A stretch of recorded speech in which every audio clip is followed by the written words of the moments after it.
Hey friend, welcome to the Get Rooted in Health podcast. I'm Gabby Flater, a faith-led wife, mom of 3, certified nutrition consultant, personal trainer, and passionate about changing lives. I know how frustrating it can be to navigate the health and wellness world. You want to be motivated to prioritize your well-being and wish you were more educated when it comes to cultivating a healthy home.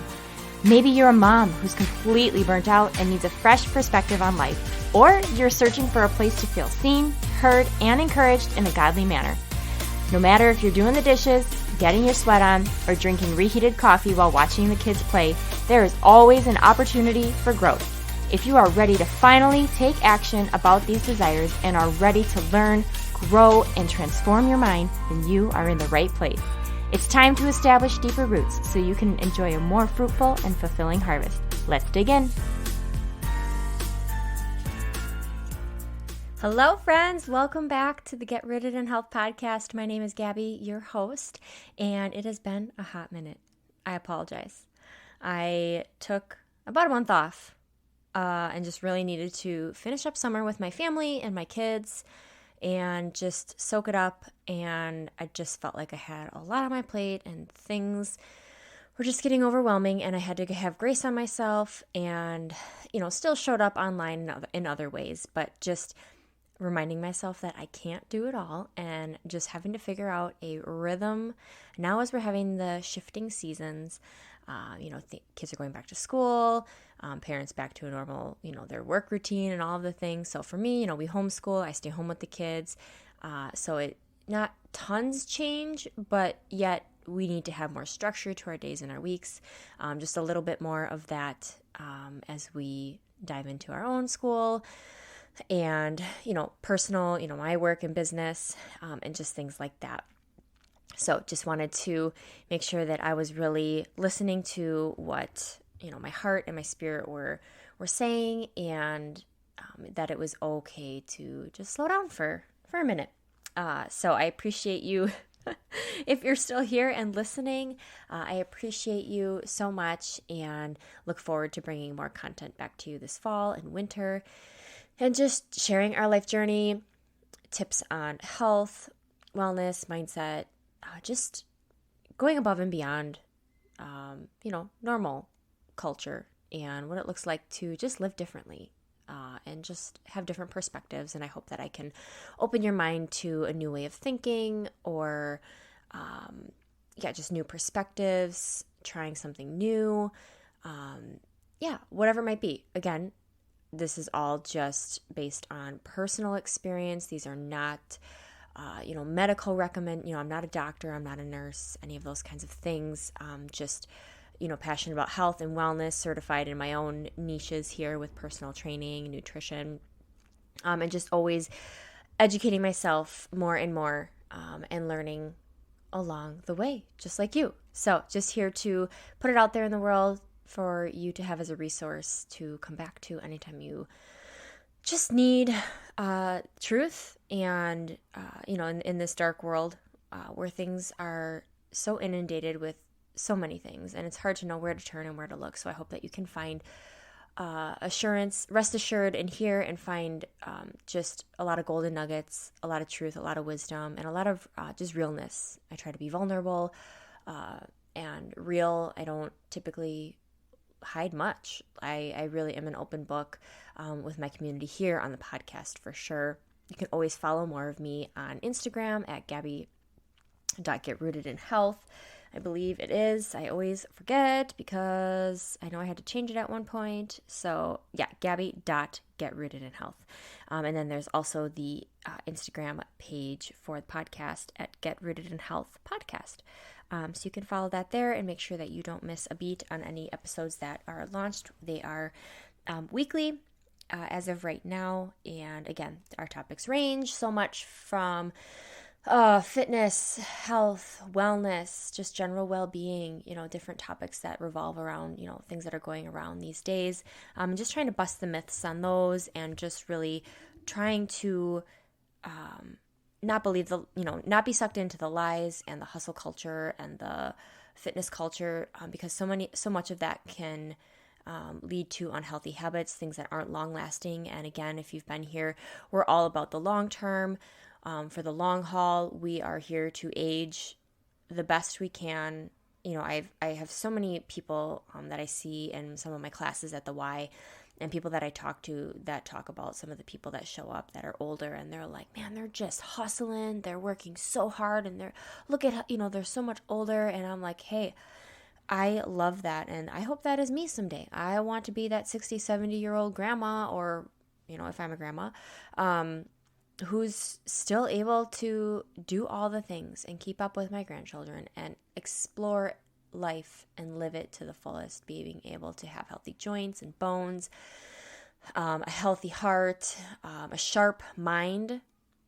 And it's just always so encouraging when you can see some of that older generation showing up for their health and wellness in those later years. So we're here to support our bodies and our minds for the long run. That is my goal in providing the content here. It's so much more than the physical. There's so much mental and just life. There's so much life to be lived. And I think that we have a lot to learn from each season and each chapter of life. So, I will have another episode that, talks about a little bit more of our summer, kind of what we're diving into for homeschool, and, a little bit of some highlights from, what's going on in our world these days. Currently, I am 6 months postpartum from having our fourth born and feeling well, feeling strong. I feel that I've recovered well, and still breastfeeding, which is going well. Estella has had a run of she's just a spitting baby, a spitter-upper. We have seen a chiropractor forever, and so I had her going on a very routine basis for a while, and then I had her go see a craniosacral body work type lady. She was awesome, loved it, spent like an hour with me.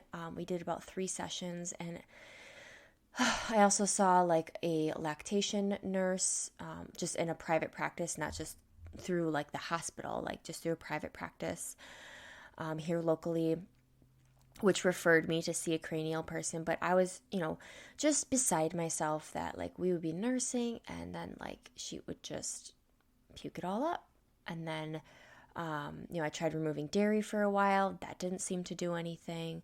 And so I feel that I don't have an answer for you guys. I don't, I was like, maybe I'll have this aha moment and I can share on a podcast. And it just didn't get there. And, 4 kids and us 2 adults, and we're pursuing dreams and passions ourselves, and all of the things. And, everything costs money. And so, which is not a bad thing. That's just how the world runs. And we were willing to throw some money at this situation. And in the end, it just was like, I can't keep forking over more and more, and she's going to grow out of it. I feel that she's actually doing a bit better now that she's almost 6 months old.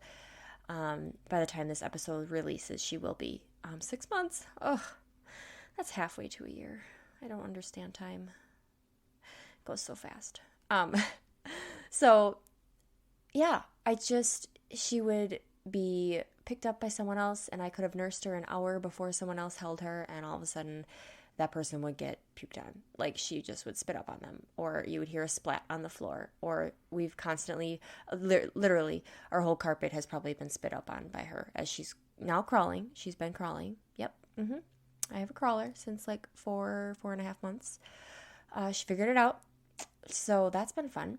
And she has made her way around the living room and just little spit ups along the way. And I'm like needing to, carpet clean that room. But we have not figured out the solution. And it could be too much milk at once. She could just, it could just be the thing. I'm not thinking it is a dairy thing. I know that's what everyone will be like, Gabby, it's dairy, take out dairy. I tried that. I also was not told that would be the thing.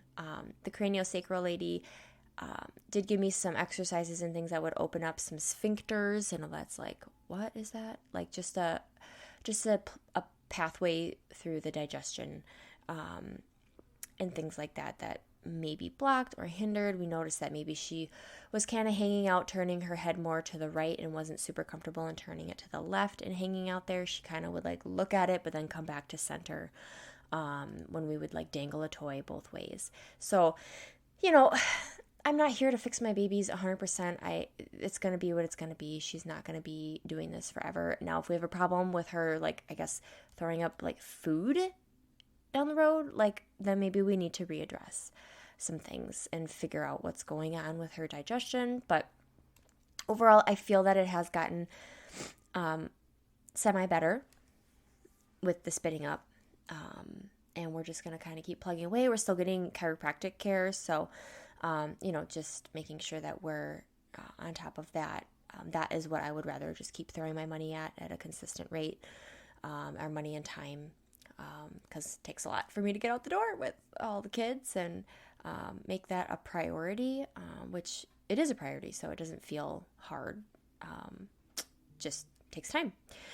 So I wanted to talk today about family dinners and just touch on that, highlight on that, and how important they are these days, especially in our day and age with the digital world and all of the things that has impacted for our society and our kids. And maybe you already sit around the dinner table multiple times a week, and kudos to you. That's awesome. I never really recognized how crucial and important that was.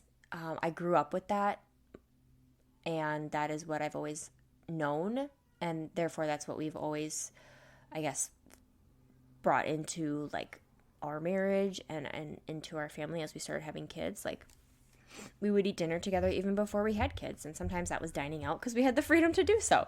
Sometimes I wish we could do that a little more often, but hey, a good home-cooked meal that you could eat hot and not have to tend to all the little people. So, it's just the season of life. And I think there's so much truth to be told in how that impacts our children. If we can set aside our phones, tablets, TVs. Now, eating dinner while browsing your phone or finishing up a little work or watching TV, like having that on, that's not a family dinner. Family dinner, what I mean is you are enjoying a meal together around the table, typically home cooked, but hey, every now and again it's fun. Go grab some takeout or go out to eat together, but put the phones away kind of thing.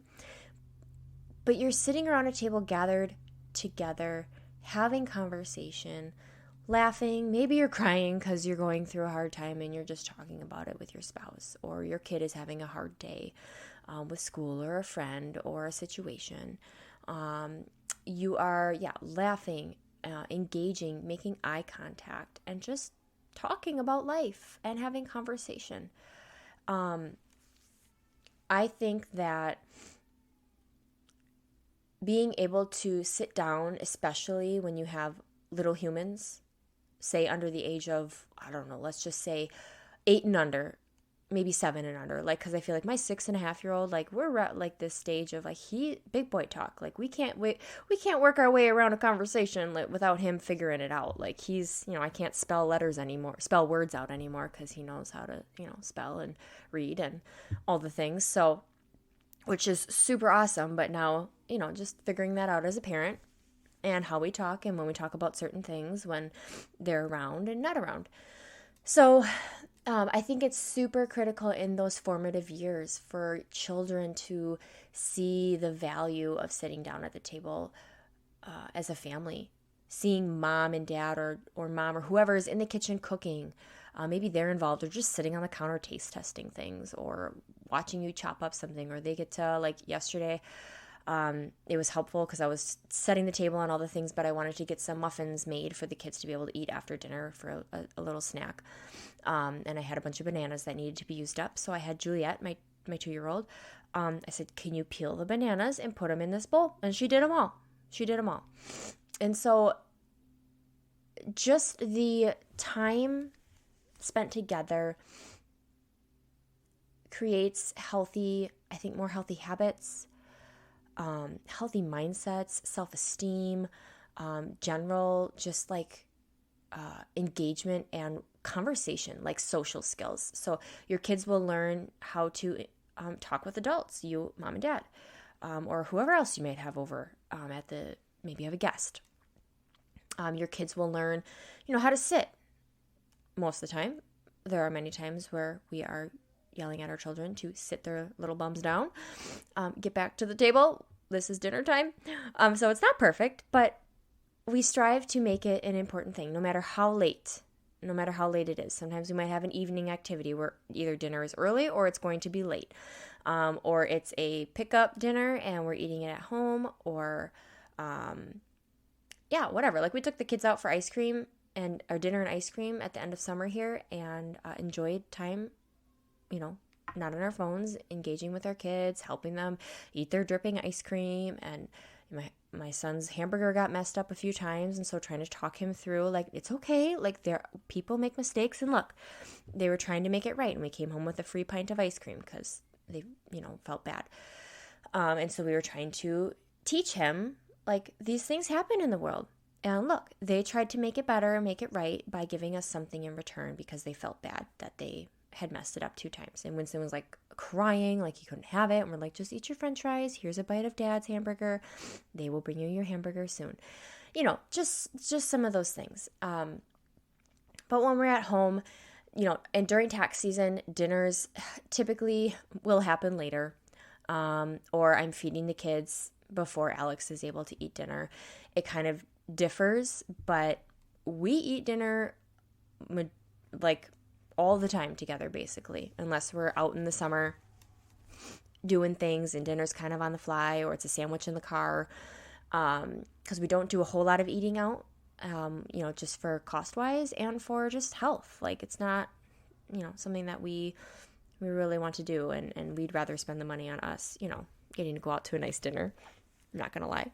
And, and I just think that sitting down at the table provides such rich conversations. You can engage with your children. And I remember as a teenager, you're just like, I don't want to talk to mom and dad. I just want to eat and go to my room. And I grew up going to school. And so I can only imagine how much they valued, like, the dinner time. Like, I get it now. Now I'm homeschooling my children. And so we're together all day. Half the time I eat lunch with my kids, or like I'm around them when they're at the table eating lunch or breakfast, so I spend a whole lot more time with my children than my mom did with me as a child, like in terms of meal times. And as my family dynamics changed when I was growing up, we ate dinner a lot together, and that was great. And I wish I would have seen more of the value in that and why they were such sticklers and made it a priority. And even getting to go to, before Alex and I were married, there's 8 siblings in that family. And I absolutely loved getting to go and share a meal with their family. And I couldn't believe how many plates were set and all of the things, but it happened. People sat around the table, just different jokes and funny things that they would do to pass the salt and pepper shakers, or, who would have to clean up dinner, or if there would be dessert or not. You had to try and make shoot something in a pot, or I don't even know, just fun things like that, or whatever, and that people would just sit there and talk. There was no rush unless, you had to be somewhere, but typically it was just, you're hanging out. And I think that's such a beautiful thing. And again, I don't want to say back then because it wasn't even that long ago, but I'll just say it. Back then, there weren't really cell phones at the table. There was no iPhone. It wasn't a thing. And sure, maybe some texting and stuff on a flip phone or a keyboard phone, but there were less distractions. Let's just say that. Way less distractions in terms of what I see as distractions these days. And it's so important. So I feel that if you have kids at ages where they have phones, AirPods, tablets, game, whatever they play, I don't even know, that they would know that dinner time is not a time and a space for that, that it's a special place, it's a sacred place where you are disengaging from everything else outside of that door in your home, that you are just focusing on the people in your home, focusing on the meal, maybe talking about, where it came from. Like, was this from our garden, or whose meat was this from? Like, did you source locally? Or commenting on how good it tastes, talking about the kinds of different nutrition aspects of the food with your kids. Like, hey, why don't you have a little bit more chicken? You're a growing boy. You need some more protein. If you're still hungry, eat some more chicken. Typically I try to help my kids understand, the different, what are fats and proteins and carbohydrates, and just kind of like a well-rounded thing. And, we like to eat the rainbow. So we try to like eat different colored foods and how important all of that is. So it's really just, it's time together where you can just learn from each other, support each other. And I feel that it's just a healthy place if there's families that are struggling, that coming down and having dinner together is a huge, just a therapy in and of itself. Eating a home-cooked meal is healing and therapeutic in and of itself. Just sitting there in the presence of each other, those that you live with 24/7, is important, and making it a priority. Even if you can't do it every night, I'm not asking you to do it every night. If you can do it 4 nights out of the week, 5 nights out of the week, depending on what your schedules look like, with kids in school and practice for sports or extracurricular things, like, I don't know, figure out something else then. I don't know. I think that it also instills just healthy eating habits as well. Just being able to, because generally if you're sitting down at the table, you're not just going to eat French fries and a hamburger, right? You're going to have like a rice or a potato or a spaghetti, a pasta. You're going to have a casserole or maybe a homemade bread, and then you're going to have some veggies, either you roasted or you steamed or stir-fried. Maybe you do some sort of theme for a meal, whether it's like a authentic Mexican or Chinese or whatever. Like, you're going to have a variety of foods and be able to try different things. And I think it just exposes your kids to different foods in a safe environment, and allowing them to say yes, that they like it, or no, it's not my favorite, and helping them navigate their taste buds. We'll just say it like that. Helping them navigate that, and talking about, just like I was talking, how I share with my kids the difference, like what's protein, what's a fat, and with sugary things, like why we don't always eat that or eat a lot of it, like we don't have, why we don't have dessert every night, or why we're not having, sometimes my kids want to have candy when we go places like that have it in their little entranceway of the office, and it's like, candy doesn't always do good things for our brains. And they're like, why? And I'm like, well, it just has a lot of sugar and it doesn't always make us happy, and like it will for a moment, but they don't get it. So just trying to find the right words. I'm not perfect at it, but I just think that eating together encourages, just healthier eating habits, just helps so much with social skills, communication, creating a healthy home, just like I think it just creates such a healthy mental state too, like reducing, just like depression and eating disorders and just violent things that, kids can end up having down the road, and you wonder why, and you're trying to figure it out. And maybe it was because you didn't spend a lot of family time together, being able to work through different emotions with your kids, giving your guys a moment to pause from that 24-hour day and come together for 30 minutes, maybe an hour. I mean, who knows? It doesn't matter. If you have nowhere to be, spend time. It doesn't have to be an eat and clean up quick thing.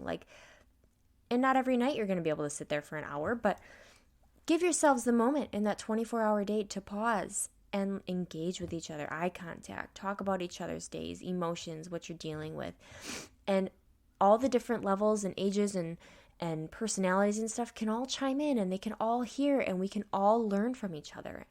And we're really, like, if we go out to eat, we do not rely on, we don't bring iPad, we don't bring phones for them to play with. Like, typically I've only done that when I've had a coffee date with a friend that I want to catch up with, and I'm like, yes, I'm bringing the iPad. Like, this is the only way I can get done, and that's fine. Like, there's nothing wrong with that. But when you're out for a family dinner, it always makes me sad when I look up and people have their headphones on and their kids are pouring into their phone and their parent is just eating there, or the parent is on their phone too. And like, and then there's TVs on all around, and it's just like, where is the talking and the engaging, eating together, like I said, will improve self-esteem, being able to just be able to make decisions. The kids can choose, my kids always fight over like what color plate they get. And it's like, okay, well, Winston set the table, so he got to decide who got what color and you don't get to change it. And, we have multiple fights about that. It's like, well, when you set the table, then you can choose, and so it's teaching them different skills, communicating, having respect for each other, and not always getting what you want, but there's times when they get to choose and when they don't get to choose. Teaching them how to cut their food. Like, there's just so much that goes into dinner time, any meal time. Maybe it's lunch for your family. I don't know. Again, that's up to you. I'm just saying in general, a time in your day when you guys can come together and engage with each other. And typically around food, that's what we do, is we congregate around food. We are we like to eat in social settings. I don't know the right word, but like we're social eaters. Like we like to incorporate food in our American culture with holidays, gatherings, parties, all the things, just whatever it is. Football parties, birthday parties. There's food, right? It's always like a huge main part, and it's a beautiful thing. And so cultivate that in your home and make it special. And just make that a priority, because again, I think that there's just so much that can be learned, and it's not going to be perfect. We teach we try to pray before our meals, and, our kids, it's like, would you be quiet? Okay, fold your hands. Do you know why we fold our hands? Do you know why we close our eyes? Not just because we want you to, it's because it helps to eliminate the distractions. Like, we try to teach them, and it's definitely not perfect, and we're not always, good at it, but we're working on it, and we want our kids to see the value of it. And we just sometimes ask them, hey, just talk to God, or what are you thankful for today? Like, those are the kinds of conversations that we get to have. We get to hear about our kids, and it's the cutest thing when we get to hear some of them pray, or try and like while we're praying, they're trying to repeat what we're saying. It's pretty cute. But the things that Winston, my oldest, just like starts to pray about, and the cutest things, like, thank you that mom made a delicious meal, or that mom knows how to make good food, or something like that, he said the other night. And, it's just super sweet. And that Titus was super brave with his poke, that he would be brave, for his infusions with his bleeding disorder, that, just things that come out like that. And they can all learn from each other and hear each other, through the good and through the messy. It's definitely worth showing up for. And so I just wanted to place some value on that as we are transitioning into kids going back to school, sports, extracurricular activities. Maybe your work picks up. I don't know. Figure out something. And maybe, I don't know what it'll look like, with older kids, and with littles and all the times, but find a way that you can congregate together as a family. Maybe it is just like, I don't know, pop some popcorn and sit around the living room and play a game. Or, have the popcorn or cookies and just sit around and talk about your day. Or I don't know. It all depends. Again, I don't have your life. You don't have my life. And so right now, family dinners are still, they're just very much a thing. I think they will always be a thing. I love being in my kitchen. I love nourishing my family and creating healthy meals. And chances are, if you make it more of a priority, you're going to find yourself cooking in the kitchen, making healthier meals. You're going to feel better. Your kids are going to feel better. They're going to love what you make most of the time. You get to try different things. And, chances are you're going to be eating less processed foods, or eating out less, would be my guess. You still can buy a lot of processed, easy foods to make for dinner, but again, chances are you'll find yourself making healthier choices and having healthy real conversations, setting boundaries with the electronics, just creating funny family things, whether it's an inside joke or, yeah, I don't know how to explain it. Just like those things I was saying when I would go and have dinners with my now in-laws before we were married, and just like, wow, this is so cool. Like, I'm from a big family, but I didn't grow up in a big family. I'm the oldest of 6. My husband is the third oldest of 8. He grew up homeschooled. I did not grow up homeschooled. My dad passed away when I was 8, and my sister is 7 years younger than me, my biological. So we're 7 years apart. So she was like 1 when he passed away. I was 8. My mom remarried when I was 12, and they had 3 more children. And then there was a stepbrother from my stepdad's other marriage. By the time I got married at 19, I had a 1 and 2-year-old sister. They're Irish twins. So I was moved out of the house when my 2 youngest sisters were babies. And then I had how old would he be? He just turned 16. I'm 30. So he's like 14 years younger than me. So yeah, he would have been younger as well. My brother. So I have a stepbrother, 2 half-sisters, a half-brother, and then a biological sister. So I was moved out of the house. Well, I did help with baby, when my half-brother was a baby. So like I had some of that family dinner time stuff with little people, but also I didn't fully. And when it was just me and my sister, life was just very different. I have a lot of different seasons of life, and I'm so grateful that I do see the value in these things now, because I did not grow up, let's just say, the first 12 years of my life the way that I see and value life now. And my mom is completely different in a really great and amazing way.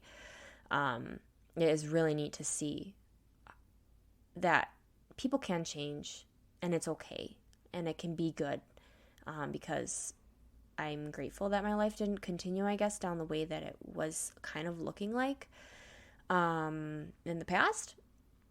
And just what I see now and what my family has transitioned into, and my mom and siblings, like, it's night and day. And maybe that's for another time. But just to say that you can make the change, and it can look different down the road. And you can establish that for your kids in hopes that they would find value in it for the future as well. So I hope that this episode was encouraging to you, that it is beneficial.